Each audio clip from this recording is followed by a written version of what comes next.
Oi, meu nome é Vitória Dinardo, eu sou estudante de farmácia da UEL, estou no 5º ano e eu estou aqui hoje para apresentar o meu projeto de iniciação chamado Cumaru como potencial bioativo para tratamento tópico da psoríase.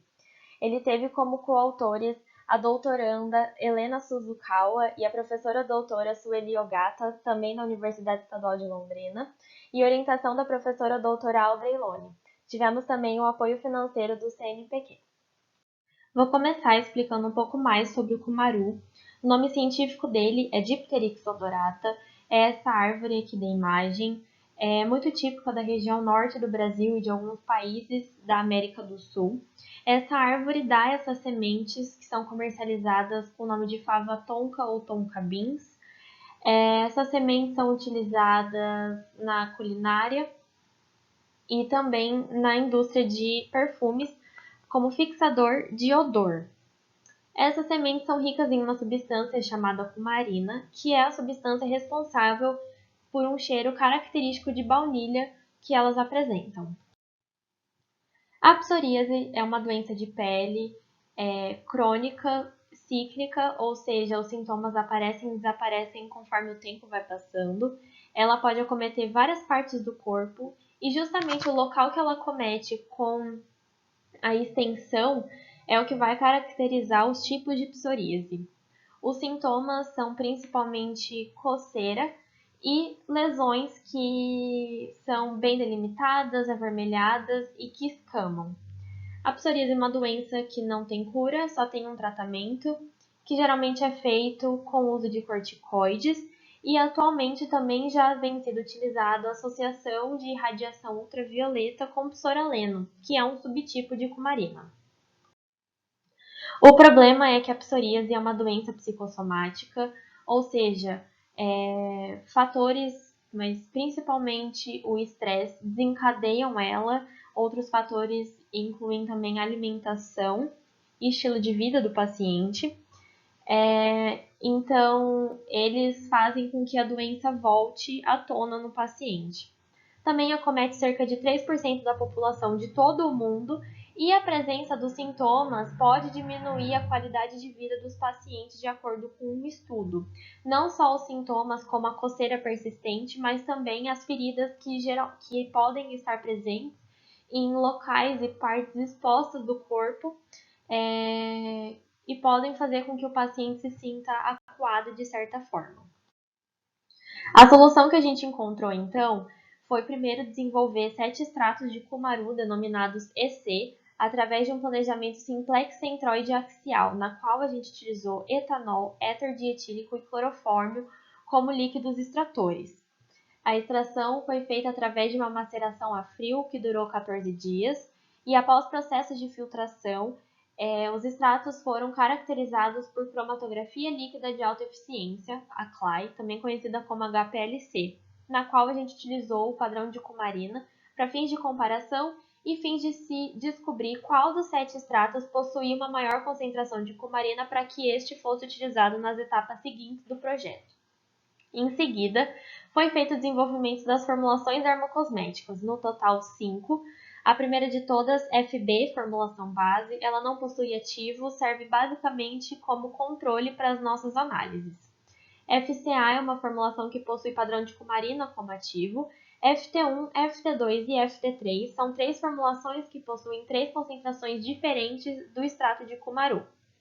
Em seguida, essas formulações foram submetidas a ensaios de pré-estabilidade para verificar se não havia separação de fase quando submetidas à centrifugação.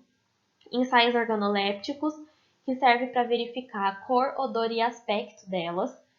Ensaios físico-químicos, ou seja, medição de pH e análise de densidade e espalhabilidade.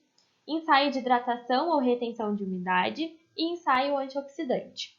Em seguida, foi feita também uma análise de citotoxicidade e da expressão de TNF-alfa do extrato. O extrato foi analisado em diferentes concentrações e para essas duas análises também foram utilizadas macrófagos murinos do tipo células RAW264.7. O principal benefício é que é utilizado um ativo da fauna brasileira para para tratar uma doença que atinge grande parte da população, uma parte considerável dela.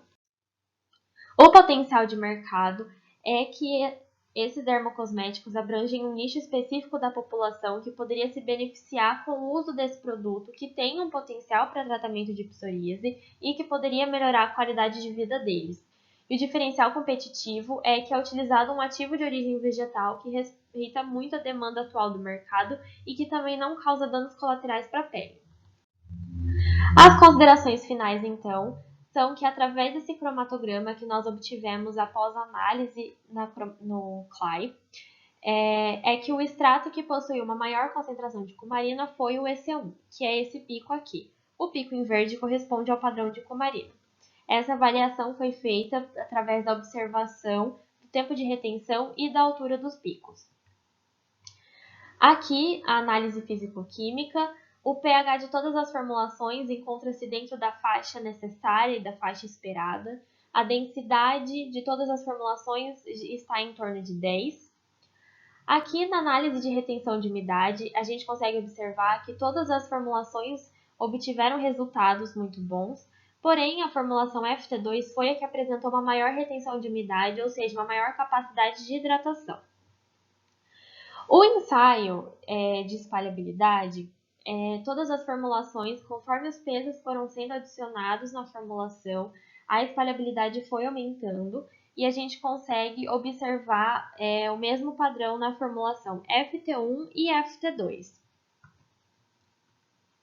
Em relação à avaliação da citotoxicidade dos extratos, a gente consegue observar que nenhuma das concentrações testadas, que foram de 100, 50, 25, 12,5 e 6,25 microgramas, apresentaram efeito citotóxico nessas células RAW264.7. E através desse gráfico, a gente conseguiu calcular por análise de regressão a concentração citotóxica CC50, que foi menor do que 3 microgramas. Ou seja, a substância, o nosso extrato 1, ele é uma substância pouco tóxica e não teve efeitos citotóxicos nas células testadas, nessas concentrações. Em relação à avaliação da expressão de TNF-alfa nas células, a gente observa que teve uma diminuição na expressão da citocina na concentração de 500 microgramas por ml, e nas outras duas também teve uma redução da expressão, mas não teve uma diferença estatística quando comparado aos valores de controle, que é essa linha tracejada. Esse resultado em específico é muito importante para a gente, já que o TNF-alfa é uma citocina pró-inflamatória que está presente no mecanismo de surgimento da psoríase. Em relação à atividade antioxidante, para ela ser considerada boa, ela deve estar acima de 50%, e observando esses resultados, a gente consegue verificar que a formulação FT2 é a que apresentou uma maior porcentagem, ou seja, ela tem uma atividade antioxidante maior, então ela acaba combatendo radicais livres, e além de que os outros resultados que a gente observou, como por exemplo, a retenção de umidade, significa que essa formulação tem uma capacidade de hidratação e, consequentemente, de cicatrização muito mais eficiente do que as outras formulações. Em associação, nela é utilizado o extrato que não é citotóxico e que também diminui a expressão de TNF-alfa. Portanto, essa formulação em específico é a nossa formulação escolhida. O estágio que se encontra em desenvolvimento é o de laboratório. Eu gostaria de agradecer ao CNPq e ao UEL pelo apoio financeiro, à professora Audrey pela orientação, aos doutorandos Ricardo Luiz de Matos, Helena Tieme Suzukawa e Briane Bigotto, à professora doutora Sueli Ogata e à graduanda Gabriela Rosa de Moura por toda a ajuda e auxílio prestado durante o decorrer do projeto. O contato institucional da Agência de Inovação Tecnológica da UEL é esse. Muito obrigada pela atenção.